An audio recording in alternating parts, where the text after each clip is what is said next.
Hi guys and welcome back. This is CS Vaibhav Chitlangia from Yes Academy for CS Pune and हम आपके लिए आ गए हैं वापस एक छोटा सा वीडियो लेके. I am thinking and I'm sure आप सब गेस कर चुके हो कि वीडियो क्या चीज के लिए बनाया गया है.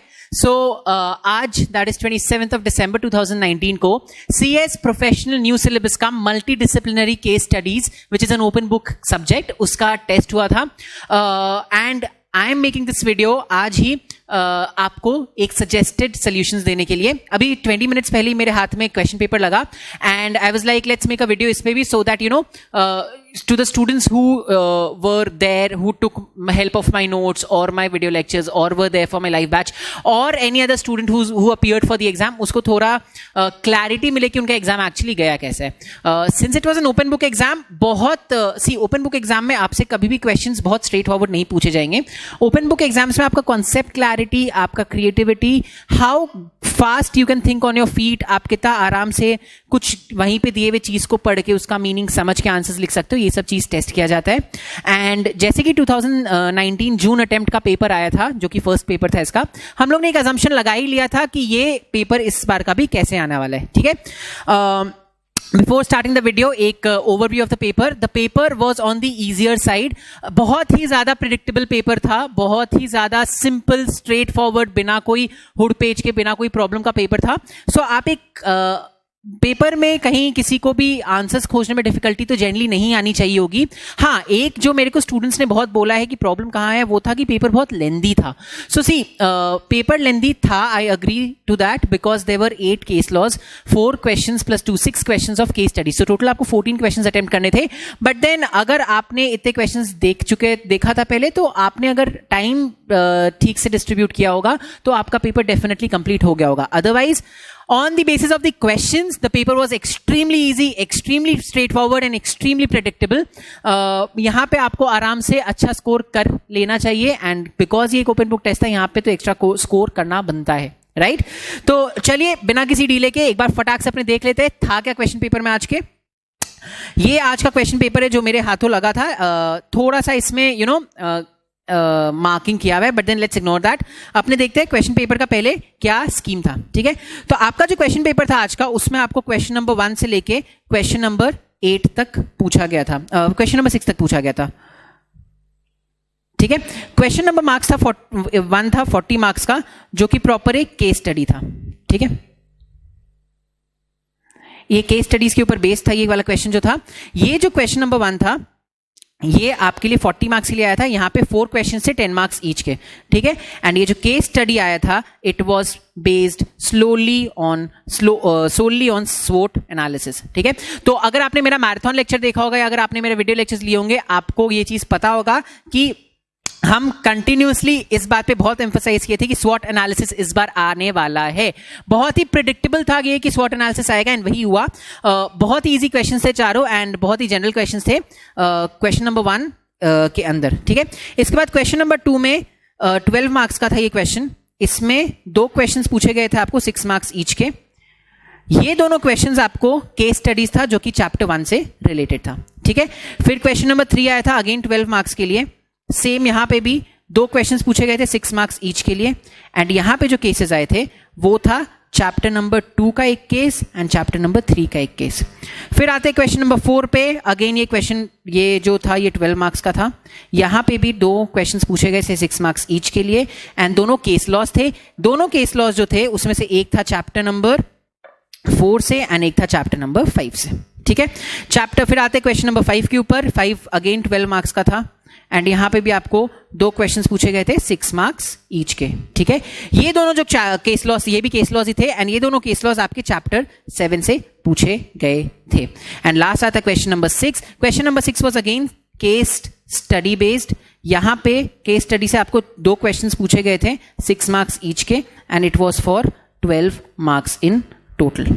ठीक है, तो अगर आप टोटल में देखा जाओ तो जैसे मैंने मैराथन में आपको बताया था हमारे जो केस लॉस थे जो हमारे बुक से आए थे वो 48 मार्क्स के आए थे. बहुत ही सिंपल स्ट्रेट फॉरवर्ड ये 48 मार्क्स आप आराम से अपने अंडर कर सकते थे. यहां पे अगर आपने मेरे बुक के नोट्स को उठा के एक बार भी पढ़ा होगा या अगर आपने उन नोट्स को लिखा होगा, नोट्स से लिखा होगा तो आपको 48 मार्क्स में नियर अबाउट 35 to 40 तो आ ही जाना चाहिए. ठीक है, एंड जो केस स्टडी था अपना वो केस स्टडी था of 52 marks. Now this is something जो हम लोग ने पहले ही प्रेडिक्ट कर लिया था, बिकॉज अपना क्वेश्चन पेपर जो 2019 जून अटेम्प्ट का आया था वो काफी सिमिलर था इससे, and hence it was not a surprise. This question paper was not a surprise at all. तो question number 1 40 marks, 2 3 4 5 6 12 marks each, सब में 2-2 क्वेश्चंस थे, एंड ये था अपने आज के क्वेश्चन पेपर का स्कीम. चलिए तो देखते हैं अपने क्वेश्चन पेपर में था क्या. अपना क्वेश्चन पेपर स्टार्ट होता है ऐसे. ये जो पहला था क्वेश्चन नंबर 1, उसमें केस स्टडी दिया गया था आपको विच रैन थ्रू 5 पेजेस. ये देखिए page number 1, page number 2, page number 3, page number 4 and page number 5 का आधा. ये मतलब 4.5 पेजेस का केस स्टडी था. Case study was basically related to the automobile sector in India. India में जो ऑटोमोबाइल सेक्टर है, जो इलेक्ट्रिक ऑटोमोबाइल सेक्टर है, उसमें क्या ग्रोथ है उसके बारे में पूरा आपको स्टडी, एक केस स्टडी दिया गया था. ठीक है. इसके बाद आपको 4 क्वेश्चन पूछे गए थे. Question number A, B, C and D. ठीक है. नाउ इसमें क्वेश्चन नंबर A था, explain in detail the components of स्वॉट analysis and discuss in brief the स्वॉट analysis of present automobile industry. तो आपको यहां पे पूछा गया है 2 क्वेश्चन. पहला क्वेश्चन बहुत स्वॉट एनालिसिस के कंपोनेंट्स क्या क्या होते हैं. तो हम सबको पता है स्वॉट एनालिसिस के कंपोनेंट्स बहुत सिंपल से होते हैं, strength, weaknesses, opportunities and threats. आपको इन चारों के बारे में थोड़े थोड़े एक 2 लाइन में एक्सप्लेन करना था, एंड ये था पहला पार्ट ऑफ दिस क्वेश्चन. जो second part of this question था वो ये था, डिस्कस इन ब्रीफ स्वॉट analysis of present automobile sector. तो इस क्वेश्चन को आंसर करने के लिए आपको पूरे केस स्टडी को ढंग से पढ़ना था. वहां पे देखिए डिफरेंट पैराग्राफ्स में आपको strengths, weaknesses, opportunities and threats दिए गए हैं ऑफ द ऑटोमोबाइल सेक्टर. पहले पैराग्राफ में स्ट्रेंथ दिया गया है कि इसको फॉरेन डायरेक्ट इन्वेस्टमेंट आया था, बहुत ज्यादा रैपिड ग्रोथ हो रहा है वगैरह वगैरह. तो यहां पे स्ट्रेंथ दिया गया ऑटोमोबाइल सेक्टर का. पेज नंबर 2 में इस पैराग्राफ में, इंडियन गवर्नमेंट वाले पैराग्राफ में अपॉर्चुनिटीज के बारे में बात की गई कि इंडियन गवर्नमेंट ने अप्रूव किया है डिफरेंट स्कीम्स, वो डिफरेंट तरीके के डेवलपमेंट्स लेके आ रहे हैं वगैरह वगैरह. So this was the opportunities वाला पार्ट. पेज नंबर 3 में, पैराग्राफ 2 में आपको वीकनेसेस देखने को मिलेगा, जहां पे बताया गया है कि एक स्ट्रॉन्ग पॉलिसी चाहिए हमें कैचअप करने के लिए. There is a lack of demand, lack of supply, lack of comparable products वगैरह वगैरह. सो ये अपना वीकनेसेस आ गया. एंड थ्रेट्स आपको दिया गया है पेज नंबर 4 के पैराग्राफ नंबर 3 पे. यहां पे दिया गया है कि कस्टमर्स आउटलुक, कंसर्न्स, उनका ये सब चीज जो है थोड़े थ्रेट्स है, वो थ्रेट्स को आपको ध्यान में रखना है.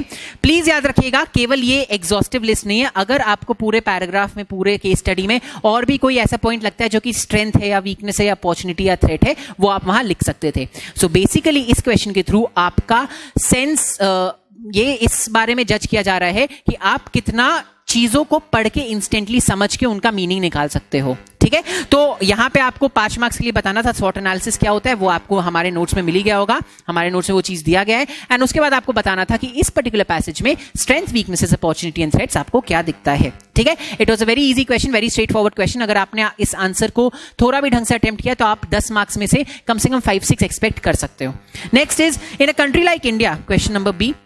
In a country like India, electric vehicles are the need of the hour. Outline the opportunities for electrical vehicles in India. तो यहाँ पे बहुत ही स्पेसिफिक क्वेश्चन पूछा गया है 2 टर्म्स में. पहला, यहाँ पे इलेक्ट्रिकल ऑटोमोबाइल सेक्टर के बारे में ही बात की जा रही है, कंप्लीट ऑटोमोबाइल सेक्टर के बारे में बात नहीं की जा रही है. एंड सेकेंडली, यहाँ पे आपको केवल अपॉर्चुनिटीज पूछा गया है, स्ट्रेंथ, वीकनेसेस या थ्रेट्स के बारे में बात नहीं हुई है. तो यहाँ पे आपको बताना था opportunities of electric automobile sector.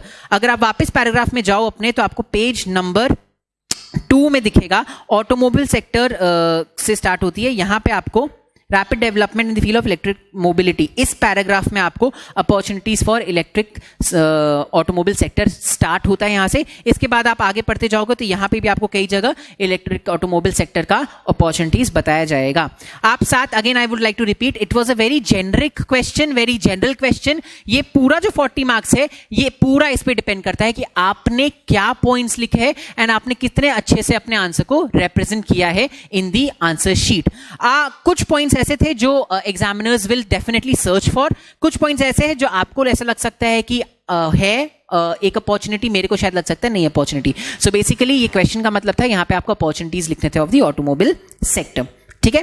आते क्वेश्चन नंबर 3 में, what should be the policy measures and recommendations to provide impetus to the electric vehicle industry that would counter the impending threats. ठीक है. नाउ यहां पे क्या बोला गया है, इस क्वेश्चन का मतलब यह है कि हम लोगों ने ऊपर थ्रेड्स के बारे में बात की थी, तो आपसे पूछा जा रहा है कि गवर्नमेंट को ऐसे क्या पॉलिसी रिकमेंडेशंस या पॉलिसी मेजर्स उठाने चाहिए जो कि इन थ्रेड्स को हटाने के काम आएगा। ठीक है, बहुत ही सिंपल सा है। तो सी यहां पे आपको यहां पे दिया गया है a mix of policy measures which are equitable, implementable and can be sustained on long term basis. तो एक equitable, practical like implementable, realistic बोल लो, प्रैक्टिकल बोल लो, एंड थर्ड लॉन्ग टर्म। इस टाइप का आपको पॉलिसी चाहिए फॉर अवॉइडिंग दी थ्रेड्स। अब इतना सा तो आप 10 मार्क्स के लिए नहीं लिख के आ सकते ये 3 वर्ड्स, तो आपको इसको बहुत एक्सपैंड करके लिखना था कि क्या डिफरेंट पॉलिसी मेजर्स लिए जा सकते हैं। आप हेल्प ले सकते थे, जैसे यहां पे दिया गया है कि अपना जो केस स्टडी दिया गया है उसमें कई जगह दिया गया है कि हमने इस तरह का कमिटी बनाई है, इस तरह का हमने एक नया स्कीम लॉन्च किया है। तो आप उन चीजों का हेल्प लेके इसको एक अच्छा सा 1 पेज लॉन्ग आंसर या 1.5 पेजेस लॉन्ग आंसर बना के लिख सकते थे, लिखना चाहिए था, ताकि आपको पता चलता, ताकि आप बता सकते हैं क्या पॉलिसी मेजर्स एंड रिकमेंडेशंस थे। जो लास्ट पार्ट था केस स्टडी का वो था as a company secretary what are your suggestions for the government to increase the usages of electrical vehicles in country through regulatory initiatives. तो again ये एक ऐसा बहुत ही जनरल क्वेश्चन था जो आपके जजमेंट को, आपके थॉट्स को एंड आप कितना अच्छे से अपने थॉट्स को कोलेट करके एक आंसर बना सकते हो वो टेस्ट करने के लिए दिया गया था। इसका डायरेक्ट आंसर कहीं पे भी केस स्टडी में नहीं दिया गया है, तो यहां पे आपको डायरेक्टली ये बात पूरे केस स्टडी के जिस्ट को समझ के खुद से लिखना था कि अगर आप एक कंपनी सेक्रेटरी बन जाते हो तो आप गवर्नमेंट को किस तरह के लॉज लाने के लिए हेल्प करोगे। नाउ यहां पे आपका क्रिएटिविटी बहुत हेल्प आएगा अगर आपने बहुत क्रिएटिवली डिफरेंट लॉज जो ऑलरेडी है, जैसे कि pollution control laws, environment protection laws, उनका हेल्प लेके उनको अपने आंसर में इंक्लूड किया है, उनको बेसिस बनाए हैं, तो you might get an advantage over there, you might get brownie points. The bottom line of this particular question was कि आप कितने अच्छे से अपने आंसर्स को फ्रेम कर सकते हो, अपने थॉट्स को चैनलाइज कर सकते हो। ठीक है, सो ऑल इन ऑल ये जो 40 मार्क्स है इसमें से फर्स्ट 2 जो पॉइंट्स थे, दिस एंड दिस, ये तो पॉइंट्स तो आप डायरेक्टली पैसेज से उठा के लिख सकते थे क्योंकि वो पैसेज में डायरेक्टली दिया गया है। सेकंड मतलब थर्ड एंड फोर्थ जो था, जो लास्ट 2 पॉइंट्स थे, लास्ट 2 क्वेश्चंस थे, उसमें आपको अपना क्रिएटिविटी, अपना नॉलेज, अपना थॉट प्रोसेस थोड़ा सा ज्यादा यूज करना था एंड एक आंसर लिखना था। नियर अबाउट अगर आप देखोगे कि 40 मार्क्स का क्वेश्चन था, तो अगर आपने इसको एक फेयर, एक डिसेंट वे में भी अगर अटेम्प्ट किया है तो you should get at least 20 to 25 marks here. ठीक है, आप एक डिसेंट 20 to 25 मार्क्स एक्सपेक्ट कर सकते हो। ठीक है, तो ये था अपना केस स्टडीज बेस्ड क्वेश्चन जिसके बारे में मैंने बात की थी। This was completely based on स्वॉट एनालिसिस। अगर आप स्वॉट एनालिसिस समझ के भी गए होगे तो आपको वहां पे बहुत आसानी हुई होगी। इसके बाद आते हैं अपने क्वेश्चन नंबर 2 में। क्वेश्चन नंबर 2 ऑनवर्ड्स आपका केस लॉज स्टार्ट होता है। नाउ केस लॉज क्या होते हैं? केस लॉज वो लॉज होते हैं, वो केसेस होते हैं जो हम लोगों ने पढ़ा है अपने क्लासेस में, जो हम लोगों ने मॉड्यूल में पढ़ा है, जो हम लोगों ने नोट्स में पढ़ा है। ठीक है, तो all in all 350 case laws around हम लोग पढ़े थे, जिसमें से टोटल 8 केस लॉज पूछे गए हैं। नाउ केस लॉज 350 में से 8 केस लॉ खोजने में आपको बहुत टेंशन हुआ होगा कि कैसे खोज पाएंगे, कैसे होगा, क्या होगा। मैंने एक वीडियो भी बनाया इसके ऊपर कि आप कैसे केस लॉज खोज सकते हो। बट अगर ऑल इन ऑल देखा जाए तो केस लॉज जितने पूछे गए उसमें से मैक्सिमम केस लॉज ऐसे थे जो केस लॉज आपके अभी रिसेंटली एड अप हुए थे। I had taken up those case laws in my lectures, I had included those case laws in my notes and I don't think आपको वहां पे कोई डिफिकल्टी आई होगी। बट फिर भी एक बार लेट्स डिस्कस केस लॉज कौन कौन से थे। क्वेश्चन 2A बोलता है, ये वाला क्वेश्चन जो है ये बोलता है ABC is an unlisted public company. ABC group of companies का वो पार्ट था एंड उसमें पेपर से लेके फार्मास्यूटिकल मैन्युफैक्चरिंग तक बहुत तरह की बिजनेसेस होती थी। कंपनी का जो फार्मास्यूटिकल मैन्युफैक्चरिंग डिवीजन था उसके अगेंस्ट कुछ इन्वेस्टिगेशंस पेंडिंग थे। ठीक है, उन्होंने कॉर्पोरेट रिस्ट्रक्चरिंग करने का सोचा एंड उन्होंने डिसाइड किया कि वो लोग अपने फार्मास्यूटिकल मैन्युफैक्चरिंग बिजनेस को एक नई कंपनी में मर्ज करेंगे एंड क्या बोलते हैं, मतलब फार्मास्यूटिकल मैन्युफैक्चरिंग कंपनी को डीमर्ज करेंगे एंड एक दूसरे पेपर मैन्युफैक्चरिंग कंपनी के साथ उसको मर्ज वर्ज कर देंगे। ठीक है, एक स्कीम ऑफ अमालगमेशन लाया गया था एंड हम लोग NCLT अप्रोच किए थे। NCLT ने बोल दिया कि हम ये जो एप्लीकेशन आपका उसको एक्सेप्ट नहीं कर सकते बिकॉज आपके अगेंस्ट क्या बोलते हैं इन्वेस्टिगेशंस पेंडिंग है एंड उन्होंने एप्लीकेशन रिजेक्ट कर दिया। The question is the ground of rejection by NCLT justified? ठीक है, हम लोग ने एग्जैक्टली सेम केस पढ़ा है इन आवर चैप्टर नंबर 1। अगर आपके पास मेरे नोट्स है तो आप देखोगे मेरे नोट्स के पेज नंबर 8 में ये केस दिया गया है। ये केस का नाम है MEL windmills private limited and versus MEL that is mineral enterprises limited. ठीक है, केस नंबर 8 आपके मॉड्यूल का भी चैप्टर नंबर 1 का केस नंबर 8 खोल के देख लेना, यही केस होगा। यहां पे भी देखिए क्या हुआ था।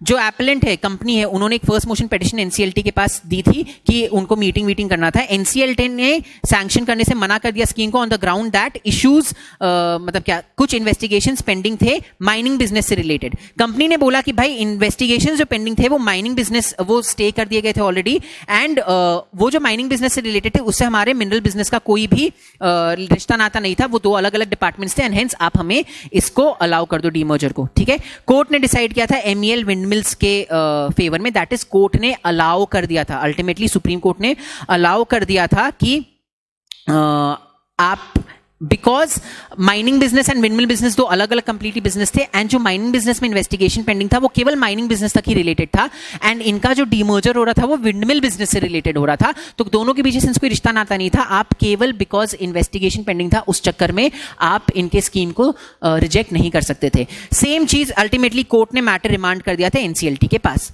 ठीक है ना, अगर आप अभी इंस्टेंटली हमारे इस क्वेश्चन पे आ जाओ, यहां पे भी क्या हुआ, फार्मास्यूटिकल का डिपार्टमेंट था एंड पेपर डिपार्टमेंट था।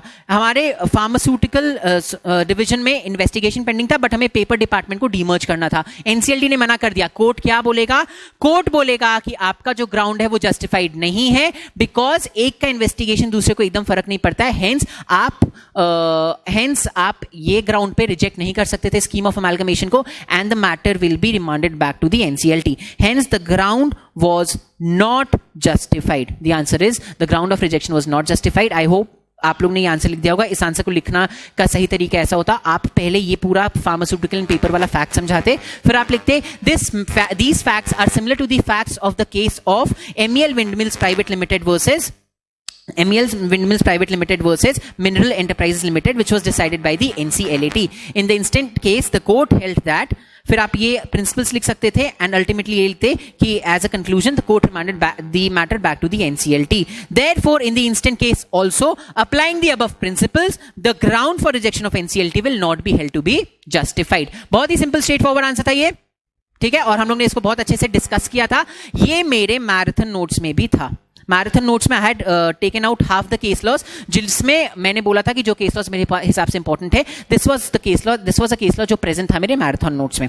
आते हैं क्वेश्चन नंबर 2B में। यहां पे ये क्वेश्चन था कि एक्स जो कि एक माइनॉरिटी शेयर होल्डर था, उसने XYZ के अगेंस्ट ऑपरेशन एंड मिसमैनेजमेंट का पिटीशन फाइल किया था। जो उनका शेयर होल्डिंग था वो 10% से कम था, तो एज पर the companies act 10% minimum share holding होनी चाहिए अगर आपको ऑपरेशन मिसमैनेजमेंट का पिटीशन फाइल करना है।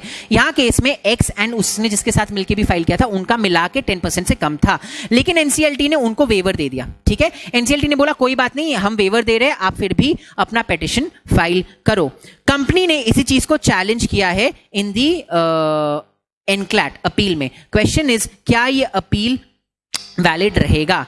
ठीक है, नाउ फैक्ट्स आप लोग समझ गए। यहां पे एक शेयर होल्डर था जिसका शेयर होल्डिंग 10% से कम था। शेयर होल्डर ने ट्राई किया कि वो ऑपरेशन मिसमैनेजमेंट का पिटीशन फाइल करे, एनसीएलटी ने बोला ठीक है तुम कर लो, 10% का तुमको रहने का जरूरत नहीं है। इसी चीज को कंपनी ने अपील में चैलेंज कर दिया। ये सेम फैक्ट्स हम लोग ने देखा था एक केस में, जो कि हमारे मॉड्यूल का चैप्टर 1 का लास्ट केस है, केस नंबर 66। मेरे अगर आप नोट्स में देखो तो ये आपको मिल जाएगा इन पेज नंबर 71। ठीक है, देखिए ये केस का नाम है केस नंबर 66, मॉड्यूल का लास्ट केस है चैप्टर नंबर 1 का। इसका नाम है S Ahmed Meeran versus Ronnie George. NCLT granted a waiver to Ronnie George under proviso of 244 for entertaining a petition alleging operation mismanagement. इसलिए जो कंपनी है उन्होंने अपील फाइल की।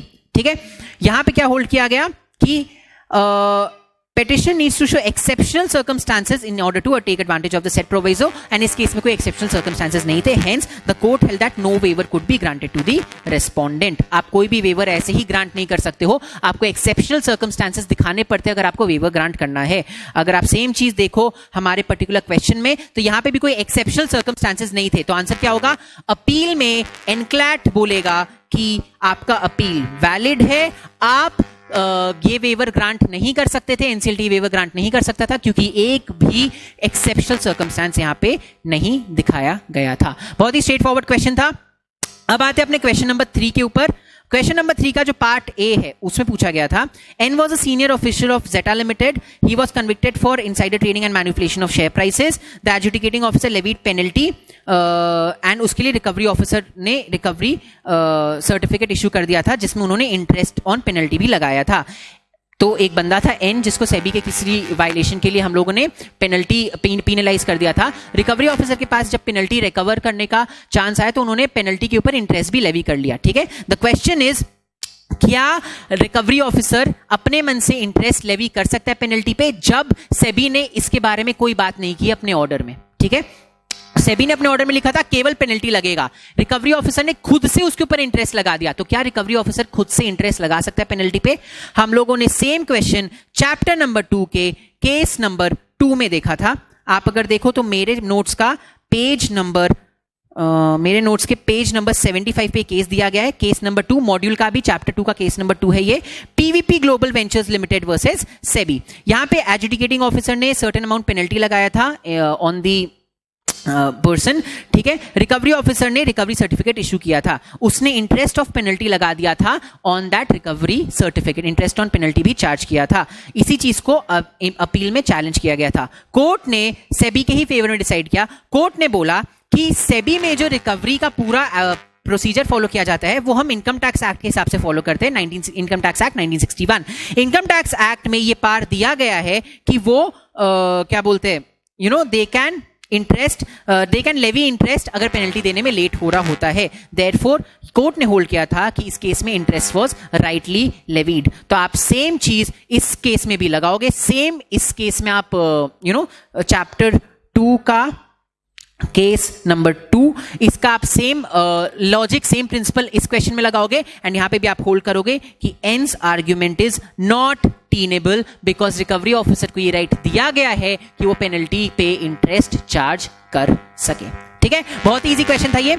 आते अपने क्वेश्चन नंबर 3 पार्ट बी के ऊपर। यहां पे बोला गया था कि एक जॉम है, उसने एक ईमान की लैंड डेवलप्स प्राइवेट लिमिटेड से एक बायर्स एग्रीमेंट में एंटर किया जिसके हिसाब से उनको अपना फ्लैट मिलना था इन द ईयर जनवरी 2018। जनवरी 2019 तक उनको फ्लैट नहीं मिला तो उन्होंने कंज्यूमर कंप्लेंट फाइल कर दिया एनसीडीआरसी के पास। इस बात पे वो जो कंपनी थी सामने वाली उसने बोला कि हमारे बीच में आर्बिट्रेशन अग्रीमेंट है एंड हेंस आप कंज्यूमर कोर्ट नहीं जा सकते, आपको आर्बिट्रेशन में ही जाना पड़ेगा। कंपनी ने इसीलिए जब मैटर आर्बिट्रेशन के पास फाइल की और बोली कि हमारे मैटर को रेफर कर दो आर्बिट्रेशन में। The point is, question is क्या कंपनी सक्सीड करेगी आर्बिट्रेशन में मैटर रेफर करने के लिए? ठीक है, सो यहां पे क्या हुआ, एक इंसान था उसने कंपनी के पास गया और बोला हमें फ्लैट चाहिए, पूरा पेमेंट कर दिया। कंपनी ने बोला था फ्लैट आपको जनवरी 2018 तक मिल जाएगा, जनवरी 2019 तक इन्हें फ्लैट नहीं मिला, इन्होंने कंज्यूमर कंप्लेन कर दिया।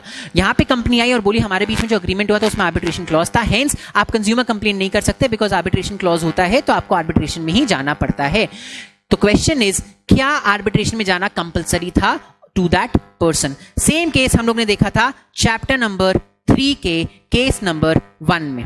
ठीक है, चैप्टर नंबर 3 का केस नंबर 1, अगर आप मेरा नोट्स खोलो तो मेरे नोट्स में ये पेज नंबर 92 में दिया गया है।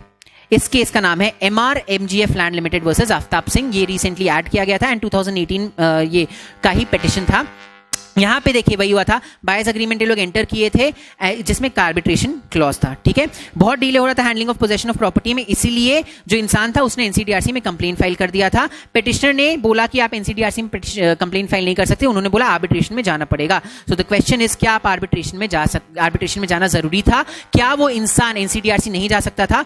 कोर्ट ने बोला कि वो इंसान कंज्यूमर फोरम के आगे जा सकता था एंड इसका रीजन उन्होंने ये दिया था कि कंज्यूमर प्रोटेक्शन एक्ट एक स्पेशल लॉ है जो कि कंज्यूमर्स के प्रोटेक्शन के लिए बनाया गया है। तो अगर आपको स्पेशल लॉ में स्पेशली कोई कोई आपके प्रोटेक्शन के लिए स्पेशल लॉ बना है एंड वहां पे आपको स्पेशली रेमेडीज प्रोवाइड किए जा रहे हैं तो वो आर्बिट्रेशन एक्ट से शैडो नहीं हो जाएगा, वो एक्लिप्स नहीं हो जाएगा आर्बिट्रेशन एक्ट से एंड आप वो कंज्यूमर एक्ट के अंदर के रेमेडीज को ले सकते हो।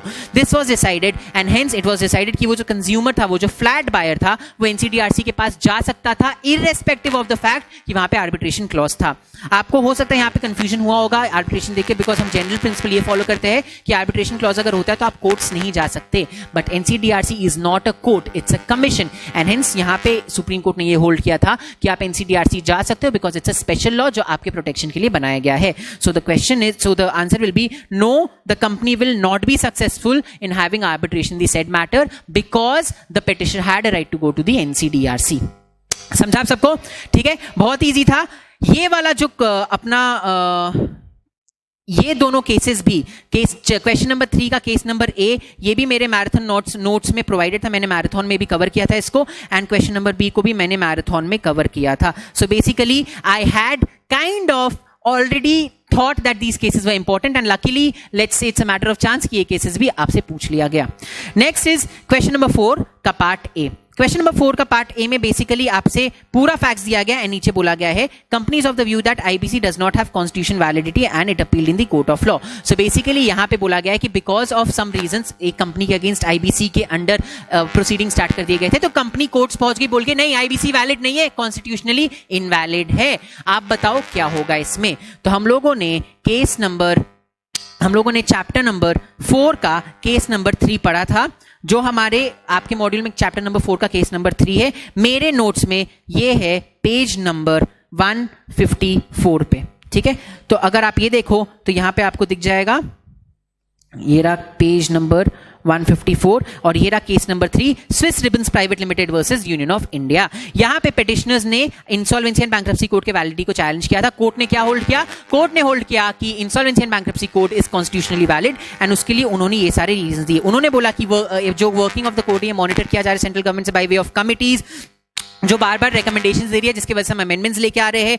कोर्ट ने बहुत अच्छे से फाइनेंशियल रिसोर्सेज को यूज किया है. उन्होंने 3300 केसेस ऑलरेडी डिस्पोज कर चुके हैं, 80 केसेस में ऑलरेडी रेजोल्यूशन प्लान्स एक्सेप्ट हो चुके हैं. तो कोर्ट बहुत अच्छे से काम कर रहा है and hence the code was constitutionally valid. So आपको सेम चीज अपने आंसर में भी लिखना था. आपको अपने आंसर में भी इस पर्टिकुलर केस का रेफरेंस देना था. आपको बताना था कि the constitutionality of the same code of the same law was challenged in the case of Swiss ribbons versus union of India, in which the court held that Insolvency and Bankruptcy Code 2016 is constitutionally valid because of this reason. ये case को भी मैंने अपने marathon में cover किया था. This was also something that I had said was important. आते हैं अपने केस नंबर 4B पे. केस नंबर 4B पे क्वेश्चन है वो है कि एक रेडियो टैक्सी सर्विसेज है. रेडियो टैक्सी सर्विसेज बोले तो उबर, ओला ये टाइप के सर्विसेज है जो कि अपने ड्राइवर्स को इंसेंटिव्स दे रही है, अपने कंज्यूमर्स को बहुत ज्यादा डिस्काउंट्स दे रही है, प्रीडेटरी प्राइसिंग कर रही है वगैरह वगैरह, ऐसा एलिगेशन किया गया था, एलिगेशन लगाया गया था. इसके हिसाब से ऐसा बोला गया था कि क्यू कार्स जो होती है वो कार्स एंटी कंपेटिटिव अग्रीमेंट कर रही है, अब्यूज ऑफ डोमिनेंस कर रही है. यहां पे बोला गया था they are doing abuse of dominance. ठीक है, तो आप बताओ क्या होगा. ऐसा सेम केस हम लोगों ने चैप्टर नंबर 5 में पढ़ा था. चैप्टर नंबर 5 का केस नंबर 13 आपके मॉड्यूल में चैप्टर नंबर 5 का केस नंबर 13 था ये. एंड मेरे नोट्स को अगर आप खोलो तो ये दिया गया है पेज नंबर 193 में. 193 में जो केस है वो है case number 13, Meru travels versus Uber India. Meru ने उबर के अगेंस्ट कंप्लेंट फाइल की थी. बोला था कि उबर जो है वो यही सब काम कर रही है, इंसेंटिव्स दे रही है अपने ड्राइवर्स को, प्रीडेटरी प्राइसिंग कर रही है, एंटी कंपेटिटिव अग्रीमेंट में एंटर कर रही है, बेसिकली अपने डोमिनेंस को अब्यूज कर रही है. कंपटीशन कमीशन ऑफ इंडिया ने बोला कि देखो भाई, आपने कोई भी एग्जिस्टेंस ऑफ अग्रीमेंट के बारे में बात नहीं की है, इसलिए एंटी कंपेटिटिव अग्रीमेंट का बात ही नहीं होता है.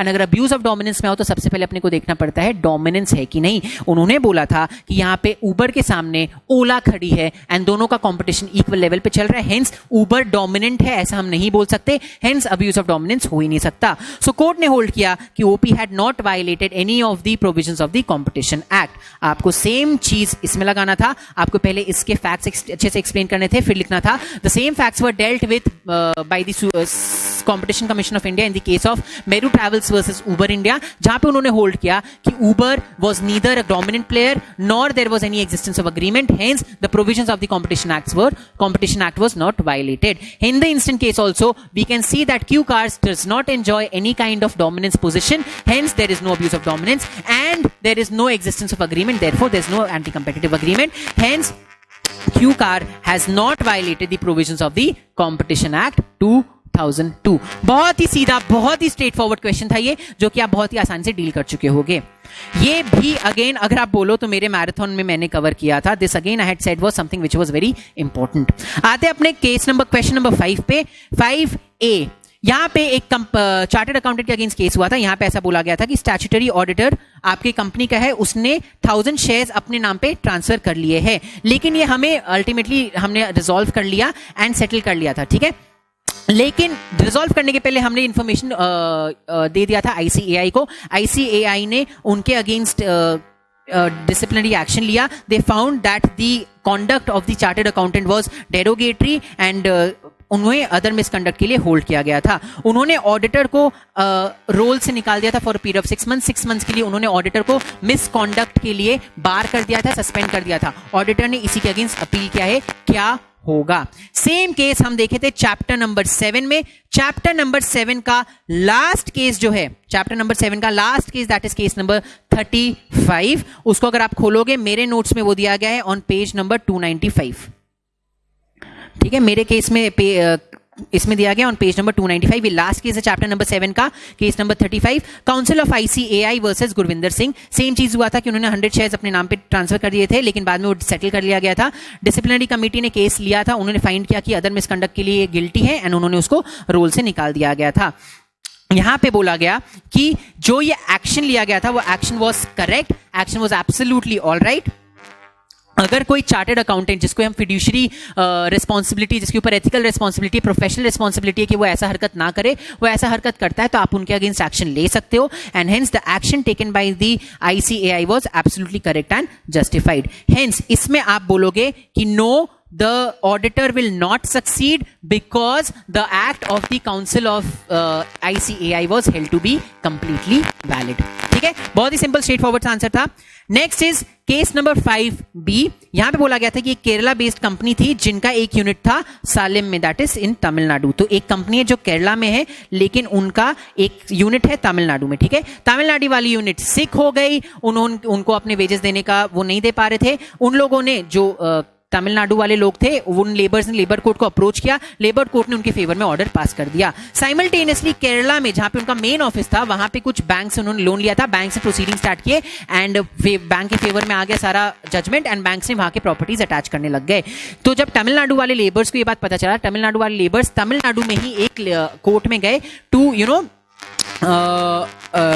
Lenders to seek stay on this action of the banks। तो क्वेश्चन इज, जब केरला में अपना ब्रांच ऑफिस जो हेड ऑफिस है, केरला में बैंक्स है, प्रॉपर्टीज केरला के थे जो अटैच हो रहे थे, तो क्या तमिलनाडु में लेबर्स जाके केस फाइल कर सकते थे अगेंस्ट देम एंड क्या वो स्टे ऑर्डर ले सकते थे against the banks in Kerala? The answer to this question you will find in case number 2 of chapter number 7। Chapter number 7 के केस नंबर 2 में आपको मिलेगा। ये मेरे नोट्स पे पेज नंबर 263 में दिया गया है।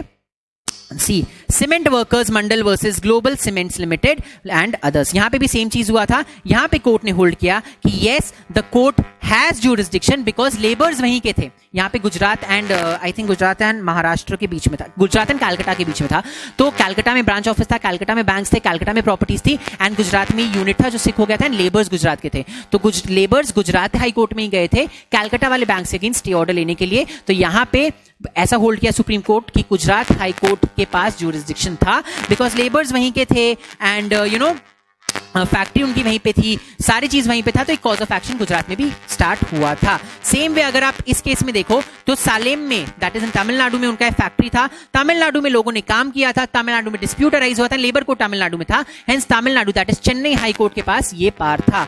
Hence yes they will succeed because workers के पास ही ज्यूरिसडिक्शन था तमिलनाडु में जाने का and hence they will succeed. मजे की बात यह है कि ये दोनों केसेस भी मेरे मैराथन में मैंने कवर किया था। सो आप अगर सोच रहे होगे कि मैं स्टार्टिंग से क्यों बोल रहा था, बहुत प्रेडिक्टेबल पेपर था बिकॉज केसेस भी ऐसे थे जो कि आप बहुत आराम से प्रेडिक्ट कर सकते थे कि इन सेट ऑफ केसेस में से ही कुछ आएगा। प्लस केस स्टडीज के हिसाब से स्वॉट एनालिसिस तो हम लोग ने पहले ही प्रेडिक्ट कर लिया था। तो ओवरऑल अभी तक का जितना पेपर्स था तो 40 मार्क्स का जो स्वॉट एनालिसिस आया वो हमने प्रेडिक्ट कर ही लिया था कि स्वॉट एनालिसिस आने वाला है। उसके बाद आई थिंक उसके बाद आपका कुछ 48 मार्क्स के केस लॉज आए थे। 48 मार्क्स के केस लॉज में 42 मार्क्स के केस लॉज हम लोग ने प्रेडिक्ट कर लिया था कि ये आ सकता है। एक बस केस लॉ था, दैट इज दिस वाला case law in question number 2B जो हमारे मैराथन नोट्स में नहीं था। तो अगर आपने मेरा मैराथन लेक्चर भी अगर देखा होगा तो इस बार आप फॉर्चुनेट हो सकते हुए होगे, बिकॉज मैराथन लेक्चर्स की मोस्टली केसेस यहाँ पे हमने कवर कर लिया था। लास्ट क्वेश्चन जो हमारे डिस्कशन के लिए बचता है वो क्वेश्चन नंबर 6। क्वेश्चन नंबर 6 में अगेन एक केस स्टडी दिया गया, यहाँ पे कंपनी के बारे में बात की गई है। एक नॉन बैंकिंग फाइनेंस कंपनी थी जो एक बहुत ही डाइवर्सिफाइड कंपनी थी, उसमें बहुत तरह के लोग थे, बहुत तरह के काम होता था।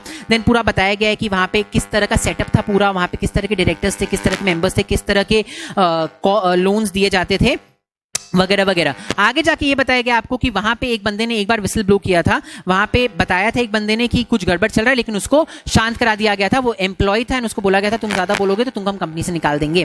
बाद में वापस दूसरे एम्प्लॉय ने इंडिपेंडेंट डायरेक्टर को लिखा था कि भाई ऐसा ऐसा गड़बड़ चल रहा है, फ्रॉड चल रहा है आपकी कंपनी में, कुछ करो। उस इंडिपेंडेंट डायरेक्टर ने उसको बोर्ड को फॉरवर्ड किया, लेकिन बोर्ड ने कोई एक्शन नहीं लिया, हेंस वो वाली बात भी वहीं दब गई। बाद में जब बैंक्स को ये कंपनी अपना पैसा नहीं दे पाई तो बैंक ने बोला हम फोरेंसिक ऑडिट करेंगे। फोरेंसिक ऑडिट के रिपोर्ट में पता चला कि बहुत ज्यादा फ्रॉड हो रहा था।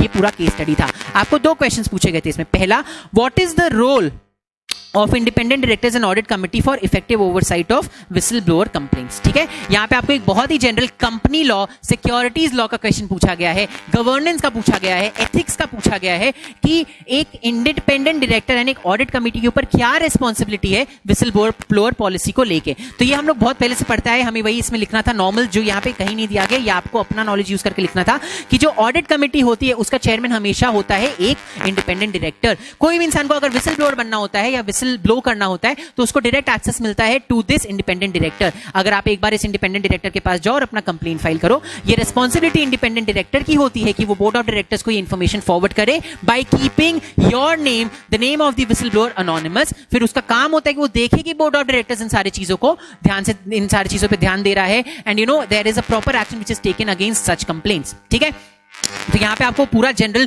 Company law and SEBI law का जो रेगुलेशन था, जो रेस्पॉन्सिबिलिटीज बोला गया, वो आपको यहाँ पे लिखना था। क्वेश्चन नंबर B जो है वो आपका केस स्टडी से रिलेटेड था। वो बोर्ड से पूछा गया था कि विसल ब्लोअर पॉलिसी क्यों इफेक्टिवली इंप्लीमेंट नहीं हो पा रही थी इस कंपनी में। इस कंपनी में ऐसा क्या प्रॉब्लम था कि यहाँ पे विसल ब्लोअर पॉलिसी अच्छे से इंप्लीमेंट नहीं हो पा रही थी, एंड आप अपना सजेशंस दो कि इसमें क्या चेंजेस करने चाहिए जो दैट इसमें विसल ब्लोअर पॉलिसी अच्छे से इंप्लीमेंट हो पाए। तो क्या प्रॉब्लम्स थी, प्रॉब्लम्स आप लिख सकते हो कि यू नो यहाँ पे सारे जो डिपार्टमेंट्स थे वो अलग अलग तरीके से काम करते थे, जिसमें एक डिपार्टमेंट दूसरे डिपार्टमेंट की परफॉर्मेंस से कोई मतलब नहीं था, तो किसी ने भी एक दूसरे पर कोई चेक नहीं रखा। फिर लोग जो लोन्स लेते थे वो इंटर कॉर्पोरेट लोन्स ही लेते थे। यहाँ पे जितने लोग थे, मतलब जो टॉप मैनेजमेंट था, उसमें प्रोफेशनल्स कम थे, there were few professionals but family members बहुत ज्यादा थे, एंड साथ ही साथ जो टॉप एग्जीक्यूटिव्स थे उनको बहुत ज्यादा पैसा दिया जा रहा था, जितना वो सफिशिएंटली डिजर्व करते थे उससे ज्यादा दिया जाता था, विच शोज कि वो कुछ भी होता वो अपने कंपनी के ही साथ में रहते। तो ये कुछ प्रॉब्लम्स था जिसकी वजह से वो कंपनी को कंपनी को बहुत फेवरेबल मौका मिल रहा था अपने सारे फ्रॉड्स को छुपाने के लिए। तो आप ये लिख सकते थे कि ये सारा प्रॉब्लम्स था जिसकी वजह से विसल ब्लोअर पॉलिसी ठीक से नहीं हो पा रहा था। उसके बाद सजेशन क्या दोगे? आप सजेशन दोगे कि ये प्रॉब्लम्स को हटा दो, यू नो एक स्ट्रॉन्ग विसल ब्लोअर प्रोसीजर लेके आओ, एक अच्छे से प्रोसेस बनाओ वगैरह वगैरह। तो बहुत ही जेनरिक क्वेश्चन था। इन क्वेश्चंस में भी अगर आप ढंग से लिख के आंसर लेके आए होगे तो आपको 12 में से 8 मार्क्स मिल सकता है। तो ओवरऑल अगर देखा जाए तो फर्स्ट क्वेश्चन में हम समवेयर अराउंड 25 मार्क्स एक्सपेक्ट कर सकते हैं, लास्ट क्वेश्चन में हम समवेयर अराउंड 8 मार्क्स एक्सपेक्ट कर सकते हैं, एंड बीच का जो 48 मार्क्स का आपका केस लॉस था, अगर आपने बहुत ही सुंदर आंसर्स भी लिखे हैं तो भी आप 35 मार्क्स एक्सपेक्ट कर सकते हो। तो इन टोटल यहां पे भी आप 60 to 70 मार्क्स, तो बहुत आराम से एक नॉर्मल आंसर अगर आप लिख के आए होगे तो भी आप 60 to 70 मार्क्स बहुत आराम से एक्सपेक्ट कर सकते हो। The paper I will say again was extremely easy, मतलब ये पेपर बहुत ही प्रेडिक्टेबल पेपर था। ये पेपर अगर आपने मेरे मैराथन को देखा होगा, या आपने अगर मेरे नोट्स को रेफर किया होगा, या अगर आपने मेरे मैराथन नोट्स को रेफर किया होगा, तो भी आपका ये पेपर में आप 40+ इस पेपर में अगर आपने केवल मेरे मैराथन नोट्स को भी रेफर किया होगा तो भी आप 94 मार्क्स का अटेम्प्ट कर सकते थे। 94 मार्क्स आप अटेम्प्ट कर सकते थे। इसका मतलब ये नहीं कि आप केवल मेरे मैराथन नोट्स को हमेशा रेफर करना। दिस वाज बाय चांस कि इस अटेम्प्ट में वैसे हो गया था। हो सकता है कि नेक्स्ट टाइम मैराथन नोट्स से एक भी नहीं आए, तो प्लीज इसमें मत रहिए कि मैराथन नोट से सब हो जाता है। Please buy full notes, take full notes. But anyway marathon note से भी 94 हो गया था। Otherwise also the 100% of the paper was very predictable, so we can say it was a very easy paper and we can easily expect 60 to 70 marks अगर आपने पूरा paper अच्छे से अटेम्प्ट किया है तो। ठीक है, तो ये था हमारा discussion of multidisciplinary case studies December 2019 paper, जो कि प्रोफेशनल CS प्रोफेशनल का एक पेपर है।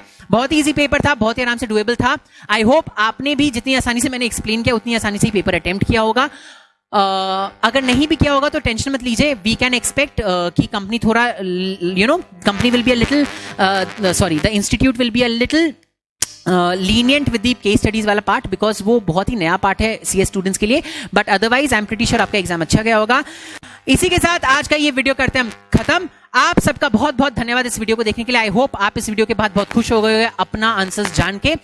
अभी के एग्जाम से आप ज्यादा खुश ना हुए, अगर आपका बहुत अच्छा पेपर गया है तो आपको ऐसी बरकरार रखना है आगे के एग्जाम्स के लिए, एंड अगर आपका ये पेपर थोड़ा सा खराब गया तो अपनों को बाकी एग्जाम्स के लिए बहुत ज्यादा मेहनत करना है, सो दैट अपना बैलेंस आउट हो जाए। तो इसी के साथ on this note we'll take a break from this video.